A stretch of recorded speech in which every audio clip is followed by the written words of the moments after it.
9% eligible population that either employed or they're looking for jobs. Maybe finance minister can introduce a Berozgar tax and tax unemployed as well.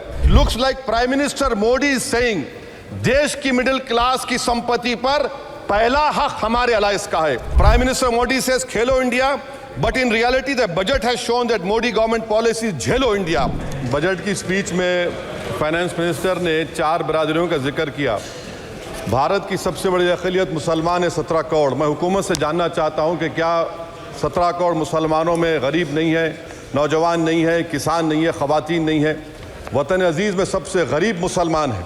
सबसे ज़्यादा नाखवानगी मुस्लिम ख़वातीन में. AIDS और PLFS का data ये बताता है कि मुसलमानों में सबसे कम असासे हैं और कंजम्पशन लेवल दूसरे मजहबी ग्रुपों के बनिस्बत सबसे कम है.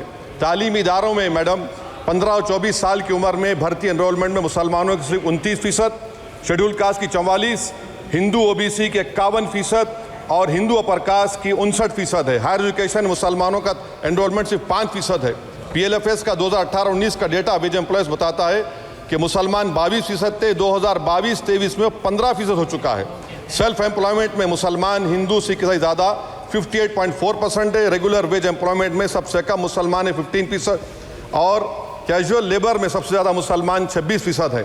तो मुसलमानों का शेयर रेगुलर एम्प्लॉयमेंट में लॉस हो रहा है एम्प्लॉयमेंट का.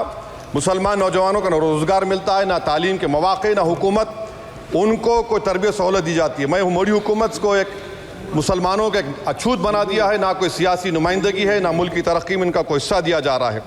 मैं मैडम माइनॉरिटी वेलफेयर मिनिस्ट्री में 2023-24 में 38% की बजट में कमी कर दी गई. 5,000 से 3,000 करोड़ कर दिया गया. इस साल के बजट में सिर्फ चंद 100 करोड़ का इजाफा किया गया, मगर 23-24 के बजट के लेवल पर पैसे मुख्तसर नहीं किए गए. ये मोदी हुकूमत की बदनीयती और झूठा कमिटमेंट है, झूठा कमिटमेंट अक़लियतों के ताल्लुक से. तालीम के उस अक़लियती स्कॉलरशिप मैडम अक़लियतों के गरीब तलबा और तालिबात को दी जाती रकम में कमी कर दी गई.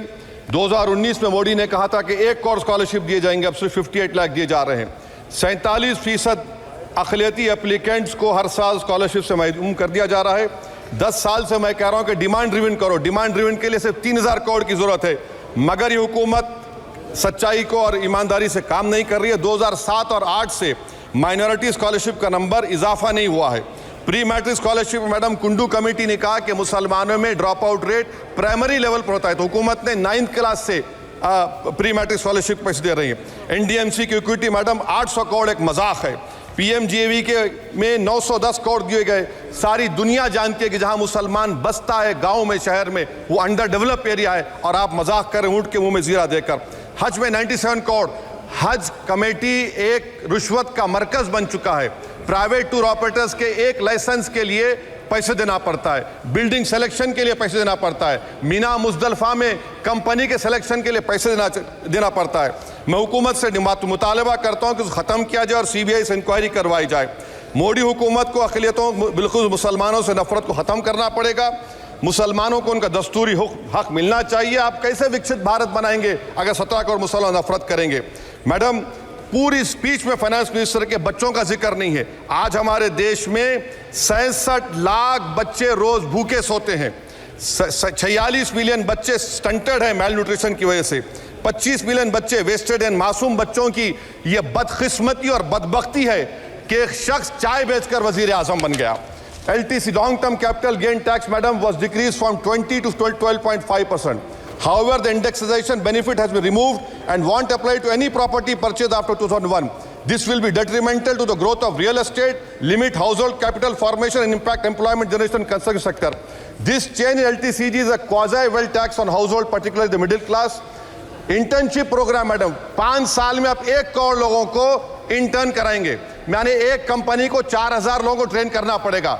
मुझे बताइए क्या ये बड़ी कंपनी का माने क्या है? It is unachievable. Will it be based on market cap, revenue, employ size? May be prime minister Modi is saying to Agniveer to do internship after 4 years of service in armed forces. Madam, 21 billion people have given up all hope and stopped looking for jobs. This brings down to 9% eligible population that is either employed or they are looking for jobs. Maybe finance minister can introduce a Berozgar tax and tax unemployed as well. No significant increase for social welfare, healthcare. It looks like Prime Minister Modi is saying देश की middle class की संपत्ति पर पहला हक हमारे alliance का है. In real terms, when adjusted to inflation, the allocation of health ABPMJ has declined. Modi is saying he said heal in India during G20. The reality is India is hurting. Madam, this government wants to increase FDI from China. Is the Prime Minister not concerned that our armed forces cannot patrol 26 patrolling point out of 65 in Ladakh? Maybe the Prime Minister wants the Chinese monopoly Indian markets. Import from China have crossed 101 billion 2024. Prime Minister Modi says Khelo India, but in reality the budget has shown that Modi government policy is Jhelo India. गरीब, middle class, farming, city dwellers, men and women, सब मोदी को झेल रहे हैं. Madam, in the current financial year, in February 5th, 15,993 MSMEs have been closed. Total MSCs closed have 35,680. Andhra Pradesh bifurcation. This parliament passed a law. For last 10 years, Modi government has shown their intellectual dishonesty in not giving ITR, IIM, Bayaram Steel Factory, Railway Code Hazipet, recognition of Palmaru as National Irrigation Project. This shows intellectual dishonesty of this government. Madam, I end my speech by quoting a famous poet, and I'm amending certain verses. 133 crore इंसानों, जिंदगी से बेगानों, सिर्फ हुक्मरानों ने हक तुम्हारा छीना है. खाक ऐसे जीने पर यह भी कोई जीना है. बेशऊर भी तुमको बेशऊर कहते हैं. सोचता हो ये नादान कैसे हवा में रहते हैं. 133 करोड़ इंसानों, कब तक ये खामोशी? चलते फिरते जिंदानों, गरीब खवातीन, नौजवानों, किसानों से रोने की सदाएं आती हैं. जब शबाब पर आकर खेत लहलाता है, किसके नैन रोते हैं, कौन मुस्कुराता है? काश तुम भी समझो, काश तुम भी जानो किस कदर भयानक है जुल्म का ये ढब. देखो रख से आतिश व आहन देखते ही जाओगे, होश में ना आओगे. और अनएम्प्लॉयमेंट पर अभी बोला गया नौकरियां दे रहे हैं, तो शायर ने इनके बारे में अच्छा कहा कि फूल शाखों पर खिलने लगे तुम कहो, जाम जिंदों को मिलने लगे तुम कहो, चाक सीनों के सिलने लगे तुम कहो. इस खुली झूठ को, जहन की लूट को मैं नहीं मानता, मैं नहीं जानता. शुक्रिया madam. 9% eligible population that either employed or they're looking for jobs. Maybe finance minister can introduce a Berozgar tax and tax unemployed as well. Looks like Prime Minister Modi is saying देश की middle class की संपत्ति पर पहला हक हमारे alliance का है. Prime Minister Modi says Khelo India, but in reality the budget has shown that Modi government policy is Jhelo India.